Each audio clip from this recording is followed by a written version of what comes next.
Greetings. How's everybody doing today?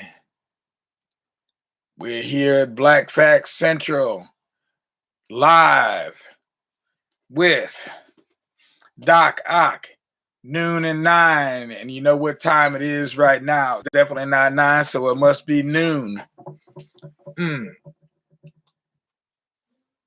Okay. I hope you're feeling good, not like a loon, since it's just noon. Yeah, buddy. I was up late last night, had a late one last night trying to get some work done. All right, let's see where we're at today. You remember yesterday we were reading from the book by Amos Tutuola, My Life in the Bush of Ghosts. So today we're going to continue on with that story. And today we're going to enter into the bush of ghosts. Yesterday he was just stumbling in. I'll go back and read just a little bit from yesterday just to catch you back up where we were. This is part of our new series, by the way. So we're going to be reading from this book for a while, but each day we'll read a different chapter. Each chapter is only so many pages, so it's actually doable. The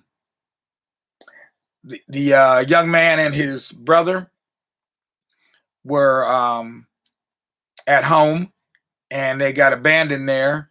Their mother had gone to the market, and the other two wives hated them because their mother was the only one that had any sons, and so they knew that their sons were going to inherit everything, and their daughters would get nothing. It's the African way, well, at least in some countries, anyway. And so, but they left them there in the midst of a war. And so, as these enemies had approached us closely before my brother left, because of me, he was captured within 15 minutes that he left me. But he was only captured as a slave and not killed, because I heard his voice when he shouted louder for help. So that's the last he heard of his brother. And then at that time, he enters into the bush of ghosts on his own. He's about 7, 8 years old. He's a small child. At the same time as I entered into the bush, I could not stop in one place, as the noises of the guns were driving me farther and farther until I traveled about 16 miles away from the road on which my brother had left me. After I traveled 16 miles and was still running further for the fearful noises, I did not know the time that I entered into a dreadful bush, which is called the bush of ghosts, because I was very young to understand the meaning of bad and good. This bush of ghosts was so dreadful that no superior earthly person ever entered it. But as the noises of the enemy's guns drove me very far until I entered into the bush of ghosts unnoticed, because I was too young to know that it was a dreadful bush or it was banned to be entered by any earthly person, so that immediately I entered it, I stopped and ate both fruits which my brother gave me before we left each other, because I was very hungry before I reached there. After I ate it, then I started to wander about in this bush, both day and night, until I reached a rising ground which was almost covered with thick bush and weeds, which made the place very dark, both day and night. Every part of this small hill was very clean, as if somebody was sweeping it. But as I was very tired of roaming about before I reached there, so I bent down to see the hill clearly, because my aim was to sleep there. Yet I could not see it clearly as I bent down. But when I had lain down flatly, then I saw clearly that it had an entrance. with which to enter it. The entrance resembled the door of a house, and it had a portico, which was sparkling as if it was polished with brasso at all moments. The portico was also made of golden plate. But as I was too young to know bad and good, I thought that it was an old man's house who was expelled from a town for an offense. Then I entered it and went inside it until I reached a junction of 3 passages, which led to a room, as there were 3 rooms. One of these rooms had golden surroundings, the second had silverish surroundings, and the third had copperish. But as I stood at the junction of these passages with confusion, 3 kinds of sweet smells were rushing out to me from each of these 3 rooms.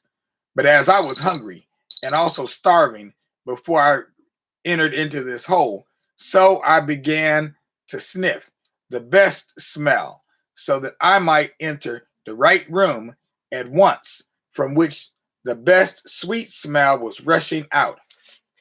Of course, as I stood on the junction, I noticed through my nose that the smell which was rushing out of the room which had the golden surroundings was just as if the inhabitant of it was baking bread and roasting fowl. And when I sniffed again, the smell of the room which had copperish surroundings was just as if the inhabitant of that was cooking rice, potatoes, and other African food with very sweet soup. And then the room which had silverish surroundings was just as if the inhabitant was frying yam, roasting fowl, and baking cakes. It's getting better and better. But I thought in my mind to go direct to the room from which the smell of the African food was rushing out to me, because I prefer my native food most. But I did not know that all that I was thinking in mind was going to the hearing of the inhabitants of these 3 rooms. So at the same moment that I wanted to move my body to go to the room from which the smell of the Africans' food was rushing to me, the room which had copperish surroundings, there I saw that these 3 rooms, which had no doors and windows, opened unexpectedly, and 3 kinds of ghosts peeped at me. Every one of them pointed his finger to me to come to him. These ghosts were so old and weary that it is hard to believe that they were living creatures. Then I stood at this junction with my right foot, which I dangled with fear, and looking at them. But as I was looking at each of them, surprisingly, I noticed that the inhabitant of the room which had golden surroundings was a golden ghost in appearance. Then the second room, which had copperish surroundings, was a copperish ghost. And also the third was a silverish ghost. As every one of them pointed his finger to me to come to him, I preferred most to go direct to the copperish ghost, from whose room the smell of the African's food was rushing out to me. But when the golden ghost saw my movement, which showed that I wanted to go to the copperish ghost, so at the same time, he lighted the golden flood of light all over my body to persuade me not to go to the copperish ghost, as every one of them wanted me to be his servant. So as he lighted the flood of golden light on my body, and when I looked at myself, I thought that I became gold as it was shining on my body. So at this time, I preferred most to go to him because of his golden light. But as I moved forward a little bit to go to him, then the copperish ghost lighted the flood of his own copperish light on my body too, which persuaded me again to go to the golden ghost, as my body was changing to every color that copper has. And my body was then so bright that I was unable to touch it. And again, as I preferred this copperish light more than the golden light, then I started to go to him. But at this stage, I was prevented again to go to him by the silverish light, which shone onto my body at that moment unexpectedly.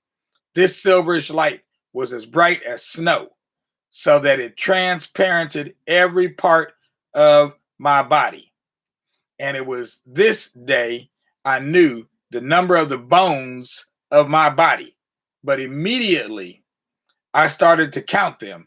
These three ghosts shone the three kinds of their lights on my body at the same time in such a way that I could not move to and fro because of these lights. But as these three old ghosts shone their lights on me at the same time, so I began to move round as a wheel at this junction. So I appreciated these lights as the same. But as I was staggering about on this junction for about half an hour because of these lights, the copperish ghost was wiser than the rest. He quenched his own copperish light from my body. So at this time, I had a little chance to go to the rest. Of course, when the golden ghost saw that I could not run 2 races at a blow successfully, so he quenched his own light too from my body. And at this time, I had a chance to run a single race to the silverish ghost. But when I nearly reached his room, then the copperish ghost and the golden ghost were lighting their lights on me as signals. And at the same moment, the silverish ghost joined them to use his own light as signal to me as well, because I was disturbed by the other 2 ghosts. Then I stopped again and looking at every one of them, how he was shining his own lights on me at 2 or 3 seconds interval as signal.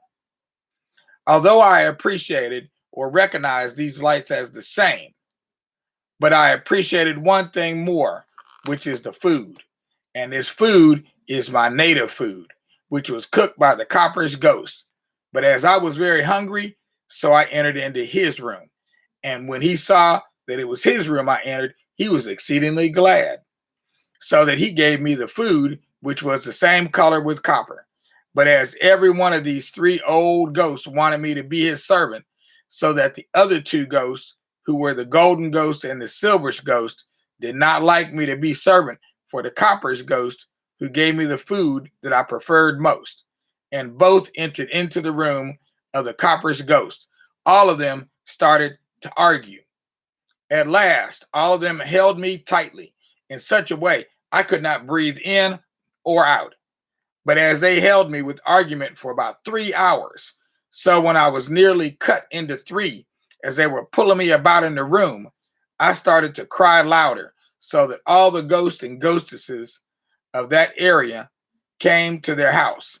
And within 20 minutes, this house could not contain the ghost, who heard information and came to settle the misunderstanding. But when they came and met them, how they were pulling me about in the room with much argument, then they told them to leave me, and they left me at once. After that, all the ghosts who came to settle the matter arranged these 3 old ghosts in a single line, and then they told me to choose one of them for myself to be my master, so that there would be no more misunderstanding between themselves. So I stood before them, and looking at every one of them with my heart, which was throbbing hastily to the hearing of all of them, in such a way that rushed to me, in such a way that the whole of the ghosts who came to settle the matter rushed to me to listen well to what my heart was saying. But as these wonderful creatures understood what my heart was saying, they warned me not to choose any one of them with my mouth, because they thought it would speak partiality against one of these 3 ghosts, as my heart was throbbing repeatedly as if a telegraphist is sending messages by telegraph. As a matter of fact, my heart first told me to choose the silverish ghost, who stood at the extreme right. And if to say I would choose by mouth, I would only choose the copperish ghost who had the African's food, and that was partiality.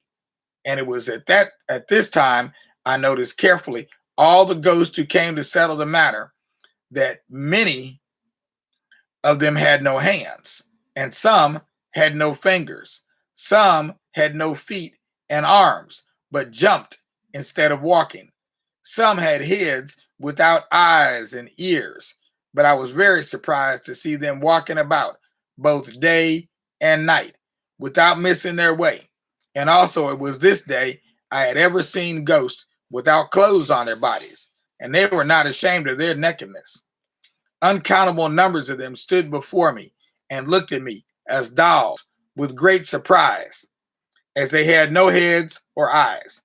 But as they forced me to choose the silverish ghost, as he was the ghost that my heart throbbed out to, their hearing to choose, when I chose him, he was exceedingly glad and ran to me.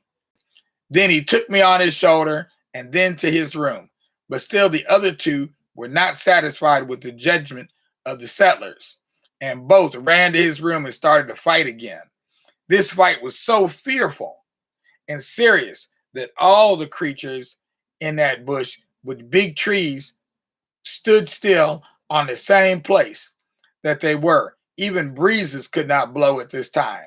And these three old ghosts were still fighting on fiercely until a fearful ghost who was almost covered with all kinds of insects, which represented his clothes, entered their house when hearing their noises from a long distance. And that was that chapter there was called In the Bush of Ghosts. So on this day, he enters into the bush of ghosts and he gets chosen by one of the ghosts to go and live with them and be their servant. So, welcome to my life in the bush of ghosts. You've now entered into a realm, just like the Twilight Zone. You've now entered into a realm where sight and sound no longer matter, where up and down are no longer distinct directions, where north and south and east and west mean nothing at all. You have entered into the bush of ghosts. And we will continue on the morrow, 12 o'clock. Remember, noon and 9. If you're watching this on YouTube, make sure to subscribe below. If you're on Facebook, make sure to give us a like, give us a share, show somebody that you really care if you dare. Thank you very much. I've got to go right now. I'm having an issue with one of these feeds on Facebook. If you're not able to see me on Facebook, if the story cut out, I will try to post it up there later off of YouTube. I'll try to download it and then upload it onto Facebook so you can see the story that way. Sorry about that. I wasn't, based on how long that was, I wasn't able to stop and try to fix my this live stream feed. I'm not sure what this camera is doing over here. It did something weird. But we'll see you tomorrow, or we'll see you. We'll be back tonight at 9, noon and 9 with Doc Ock. We'll see you then. Be good in the meanwhile.